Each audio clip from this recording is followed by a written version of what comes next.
दोस्तों, पुनर्जन्म की बहुत सारी कहानियां आप लोगों ने सुन रखी होंगी, लेकिन आज मैं जो घटना आप लोगों को बताने जा रहा हूं, ये एक सत्य घटना है। अगर आपको पुनर्जन्म पर भरोसा नहीं है तो ये घटना सुनकर आज आपको पुनर्जन्म पर भरोसा हो जाएगा। तो चलिए इस घटना की शुरुआत करते हैं। और आगे बढ़ने से पहले अगर इस चैनल पर नए हो तो चैनल को सब्सक्राइब करना मत भूलिएगा। 18 जनवरी 1902 मथुरा निवासी चतुर्भुज के घर एक बेटी का जन्म हुआ, जिसका नाम रखा गया लुगड़ी।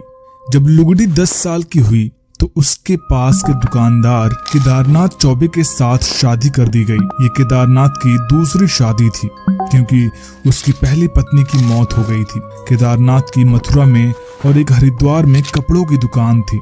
लुगड़ी बहुत धार्मिक थी और काफी कम उम्र में कई धार्मिक स्थलों पर जा चुकी थी। ऐसी एक तीर्थ यात्रा में उसके पैर में चोट लग गई थी, जिसका इलाज पहले मथुरा और फिर आगरा में किया गया। जब लुगड़ी पहली बार गर्भवती हुई तो ऑपरेशन के बाद भी उसे मरा हुआ बच्चा पैदा हुआ। दूसरी बार के लिए उसका चिंतित पति उसे आगरा के सरकारी अस्पताल में ले गया, जहां उसने ऑपरेशन से ही 25 सितंबर 1925 को एक बेटे को जन्म दिया। लेकिन 9 दिन बाद 4 अक्टूबर को लुगड़ी की हालत बिगड़ गई और उसकी मौत हो गई। लुगड़ी की मौत के 1 साल 10 महीने और 7 दिन बाद 11 सितंबर 1926 को दिल्ली के चीरावाला मोहल्ला में बाबू रंग बहादुर माथुर के यहाँ एक बेटी का जन्म हुआ, जिसका नाम उन्होंने शांति देवी रखा। वह किसी साधारण लड़की जैसी ही थी, लेकिन 4 साल की उम्र तक वह ज्यादा बोल नहीं पाती थी। पर जब वह बोलना शुरू हुई तो वह अलग ही लड़की थी। वह अपने पति और बच्चे की बात किया करती थी। उसने बताया कि उसके पति मथुरा में है, जहां उनकी कपड़े की दुकान है और उनका एक बेटा है। वह अपने को चौबाइन कहने लगी। माँ बाप ने इसे बच्चे की कल्पना समझकर इस पर ज्यादा ध्यान नहीं दिया, लेकिन वह तब चिंता में पड़ गए और उनके बार बार अपने पति के साथ अपनी मथुरा की जिंदगी की बात करने शुरू कर दी। कई बार खाने के वक्त वह कहती, मथुरा में अपने घर में मैं अलग तरह की मिठाई खाती थी। उसने अपने पति की 3 पहचान बताई। वह गोरा था, उसके बाएं गाल पर बड़ा मस्सा था और वह चश्मा पहनता था। उसने ये भी बताया कि उसके पति की दुकान द्वारकाधीश मंदिर के सामने थी। इस समय तक शांति देवी 6 साल की हो गई थी और उसके माँ बाप उसकी बातों से परेशान हो गए थे।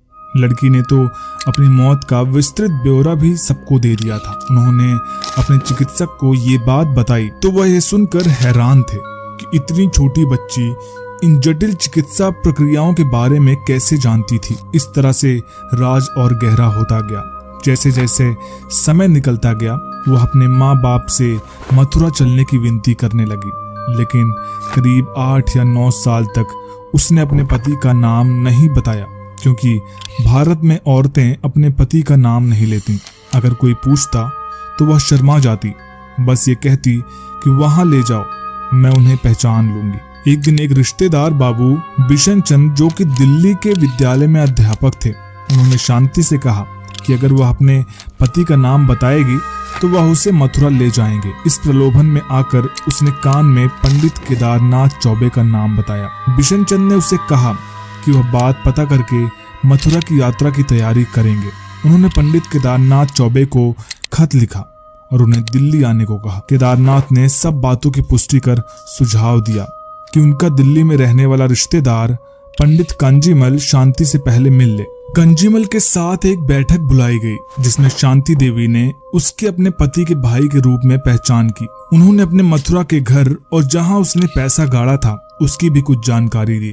उसने ये भी कहा कि अगर उसको मथुरा ले जाया गया तो वह खुद से रेलवे स्टेशन से घर पहुंच सकती है। कंजीमल के कहने पर केदारनाथ 12 नवंबर 1935 को लुगड़ी के बेटे नवनीत लाल और अपनी आज की पत्नी के साथ दिल्ली पहुंचे। शांति ने आसानी से अपनी पति की पहचान कर ली और अपनी माँ को बोला, मैंने कहा था ना कि मेरे पति गोरे हैं और उनके गाल पर एक मस्सा है। उन्होंने अपनी माँ को अपने पति के पसंदीदा सब्जी बनाने को कहा।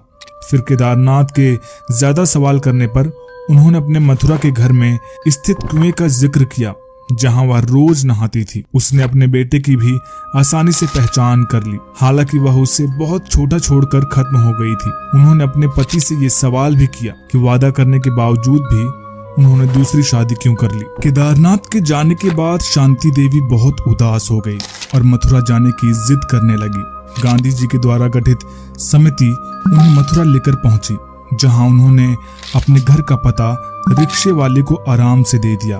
अपने घर पहुंचकर उसने वहां मौजूद सब लोगों की पहचान भी की और घर के मुख्य कमरों का रास्ता भी बताया। शांति ने अन्य स्थानों की भी आसानी से पहचान कर ली और उस जगह के बारे में भी बताया जहां उसने पैसे छुपाए थे। उसने अपने माँ बाप को पहचाना और अपनी माँ से गले मिल खूब रोई, जिसे देख सब लोग हैरान रह गए। अपनी जांच के दौरान केदारनाथ के एक दोस्त पंडित रामनाथ चौबे ने एक महत्वपूर्ण बात बताई, जिसकी हमने और सूत्रों से भी पुष्टि की। जब केदारनाथ दिल्ली में थे तो वह पंडित रामनाथ चौबे के यहाँ एक रात रुके थे। सब सो गए थे और सिर्फ केदारनाथ, उसकी पत्नी, बेटा नवनीत और शांति कमरे में थे। नवनीत गहरी नींद में था। केदारनाथ ने शांति से पूछा कि जब उसे गठिया था और वह उठ नहीं सकती थी तो वह गर्भवती कैसे हो गई। शांति ने केदारनाथ के साथ संभोग की पूरी प्रक्रिया का वर्णन किया, जिससे केदारनाथ को पूरा यकीन हो गया कि शांति ही उसकी पत्नी लुगड़ी है।